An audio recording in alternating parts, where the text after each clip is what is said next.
This clip shows a little bit about how to calculate some volumes using the end area volume method at update 4 of OpenRose Designer.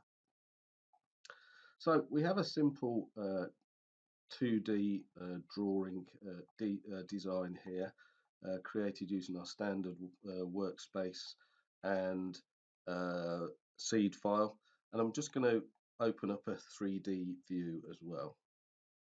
So if we open up a new view and change the display to default 3D, so we can see here that we have a 3D model here. What we're going to do is look at creating some volumes using the end area method. It's a fairly straightforward process, and we'll be using the Home tab, Civil Analysis, End Area Volume Report. However, there are a couple of things we need to do before we get to that stage. The first thing we need to do is to actually create some cut and fill volumes. Effectively, we're creating some meshes here which form the two surfaces to allow us to calculate the volumes, be they cut or fill.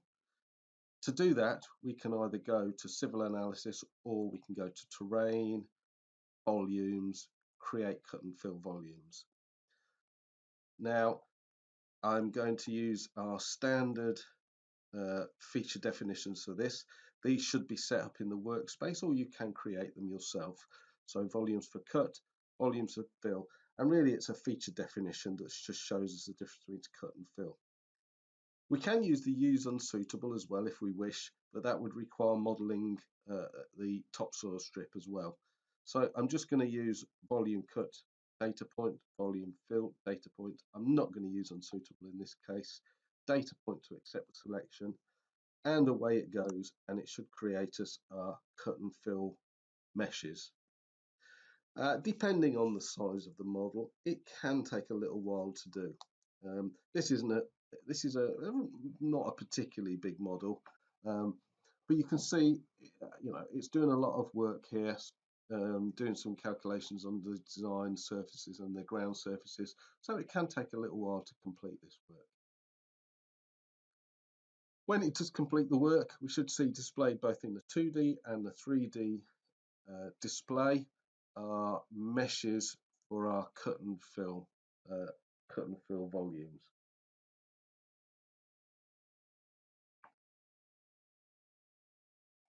So just let it run through, and there we go.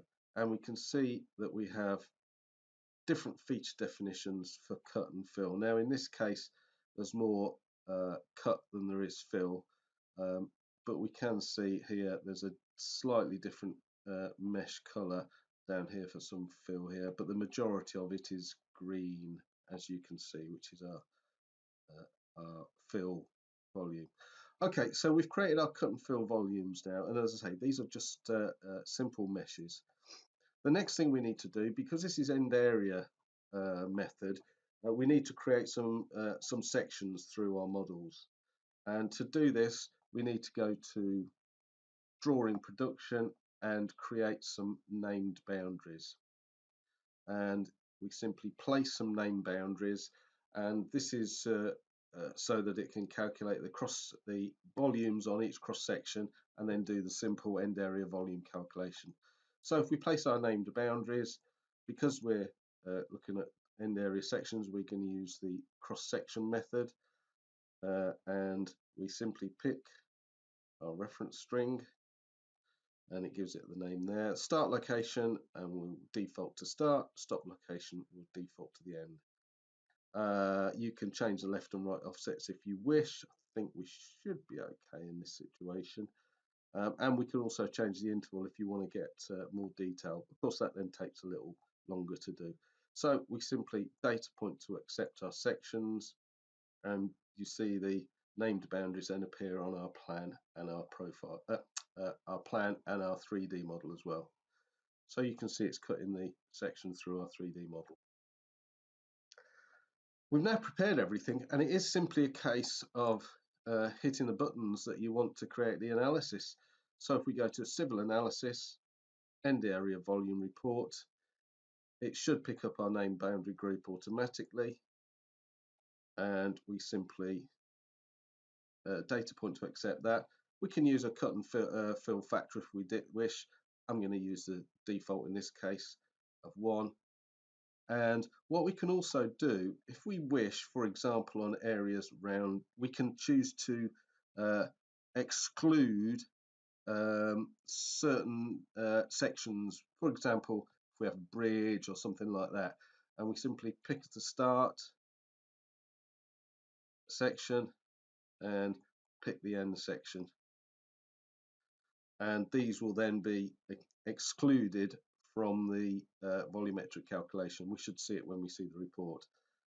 Reset to complete, and off it goes and computes the volumes.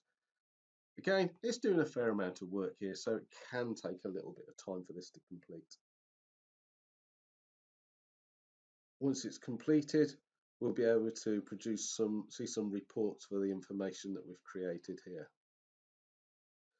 And here we are. It's in an XML format, and it can be saved away for use and referring to later.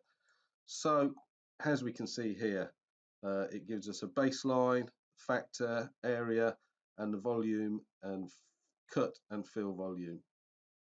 And if we scroll through, we can see the areas here which we excluded from our analysis, where it has 0 cut and 0 fill. And you can see right along the way it gives us the cut and fill volumes. Over on the right hand side, there's a mass ordinate which we could use for mass Hubble diagram or something like that if you wish. And you can see we can also produce the station and elevation report per for the volumes, and as I say, you could plot that on a mass Hall diagram. We don't have the tools to do that automatically yet, but you could do it if you wish. And probably the last thing to look at is the quantities by named boundary report, and this goes through and looks at every section, and as you can see, splits out the volumes as per the feature definition that we have there. So a fairly comprehensive report, which can then be saved as and used as you wish. And the end area calculation is as simple as that, really. There's not a great deal more to it.